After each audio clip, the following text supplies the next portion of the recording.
to our new chapter, Motion and Time.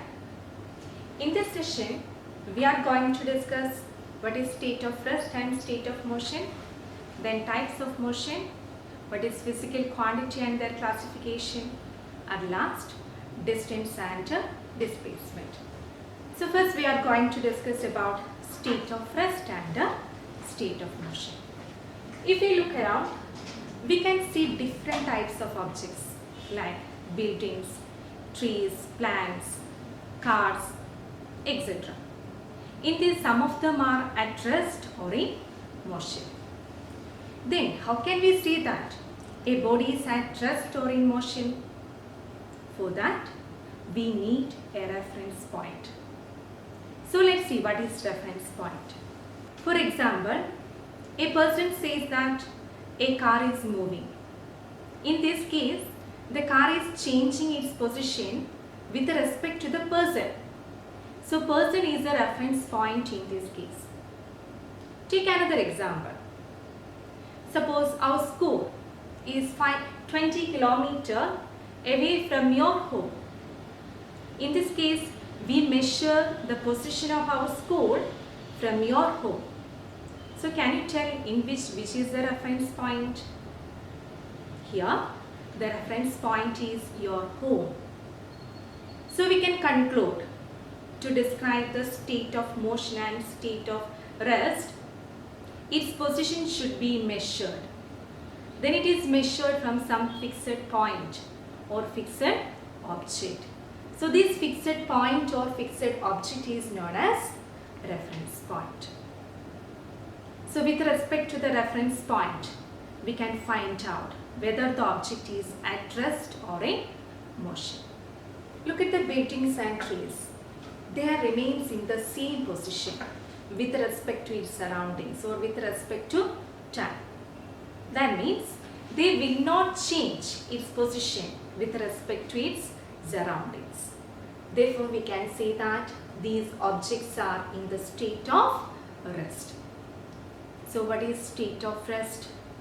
If an object does not change its position with respect to its surroundings in given time, then it is said to be in state of rest. As we can see here, these objects are in the state of motion because they are changing its position with respect to its surroundings or with respect to time. So what is state of motion? If an object changes its position with respect to its surroundings in given time, then it is said to be in state of motion. As we all know, the different objects moves in different way. So according to the nature of the movement, we can classify motion into linear motion, circular motion and periodic motion. You have already learned about these three types of motion in class 6.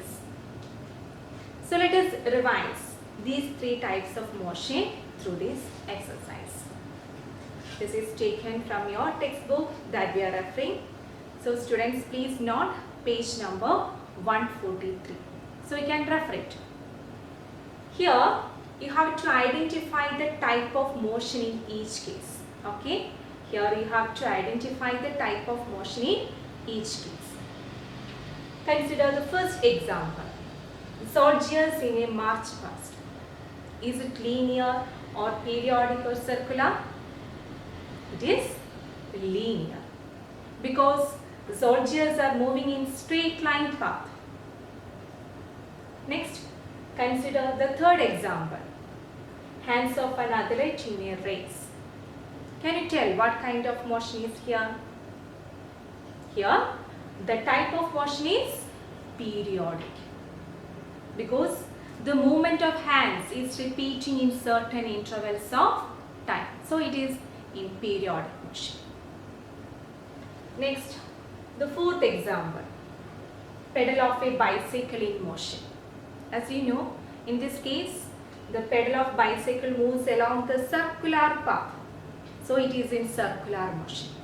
So what is circular motion?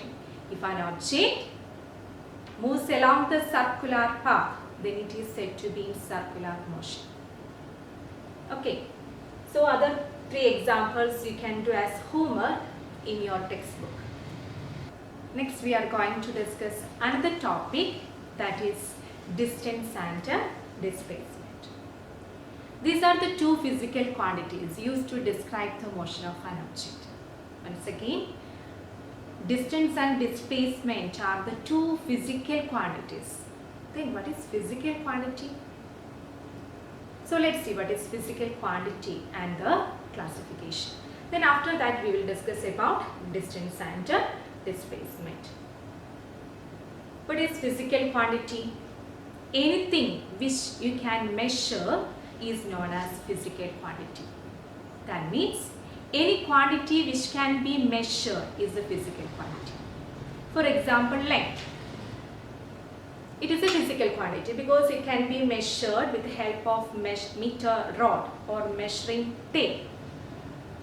Then temperature. It is a physical quantity because it can be measured with the help of thermometer. Then volume. It is also a physical quantity because it can be measured with the help of measuring cylinder. So, any quantity which you can measure is called the physical quantity. So, all physical quantities are classified into two types, scalar quantities and vector quantities.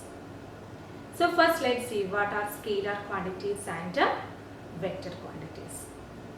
What are scalar quantities? The physical quantities which are completely specified by their magnitude or size only are called scalar quantities. Okay. Then what are vector quantities? The physical quantities which have both magnitude and direction are called vector quantities. So let me give you some examples to understand scalar and vector quantities.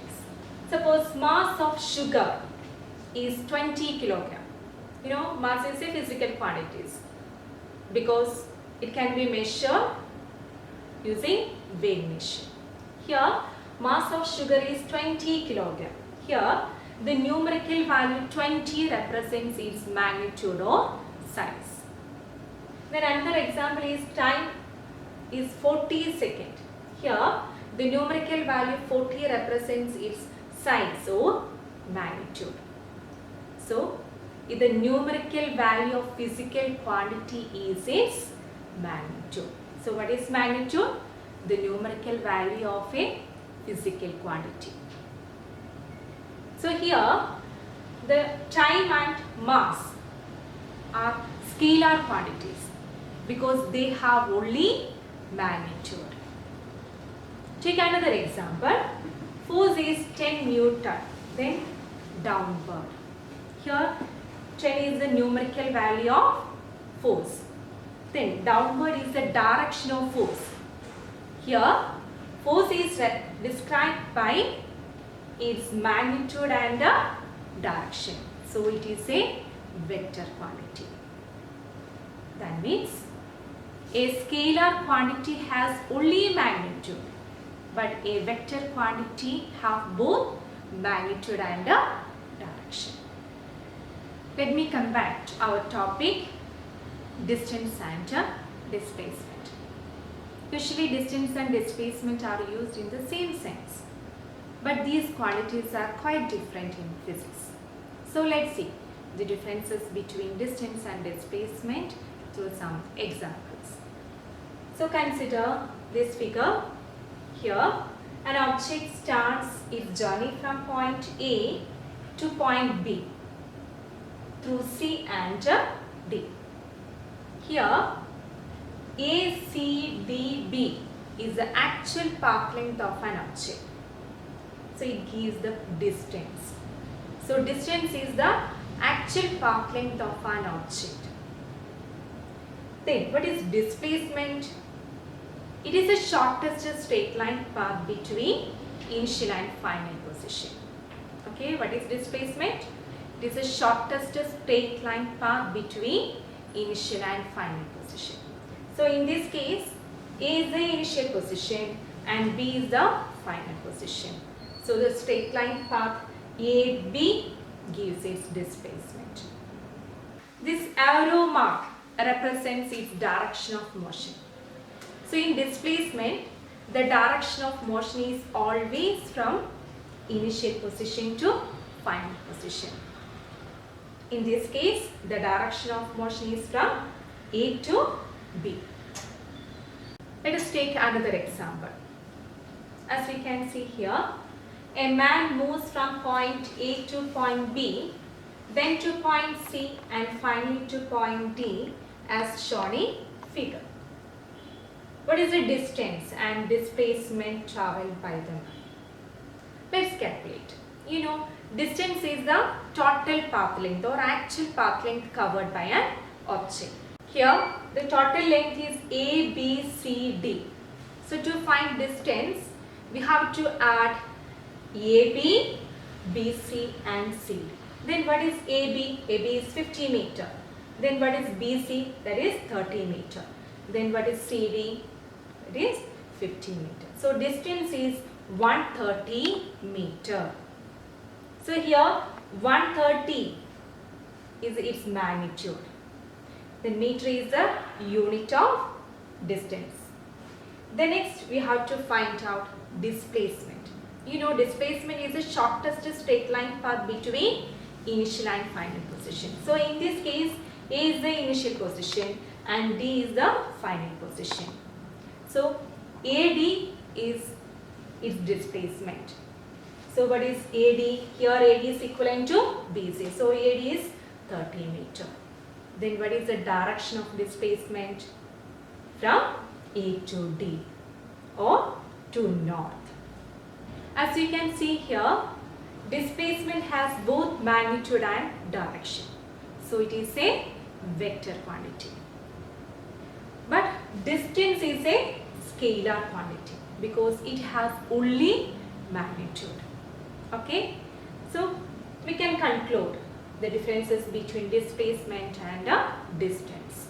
Here, distance is the actual path length covered by an object, but displacement is the shortest straight line path between initial and final position. Then distance is a scalar quantity because it has only magnitude. Then but displacement is a vector quantity because it has both magnitude and direction. Let me conclude this session by this topic. So here you have some questions for practice. Please do it in your physics notebook. The first question is, identify whether it is scalar or vector quantity. Distance, force, time, temperature, displacement and mass. Then second question is, state the differences between distance and displacement. I hope all of you understood today's class. We will meet in the next class with the next topic, slow and fast motion. Thank you.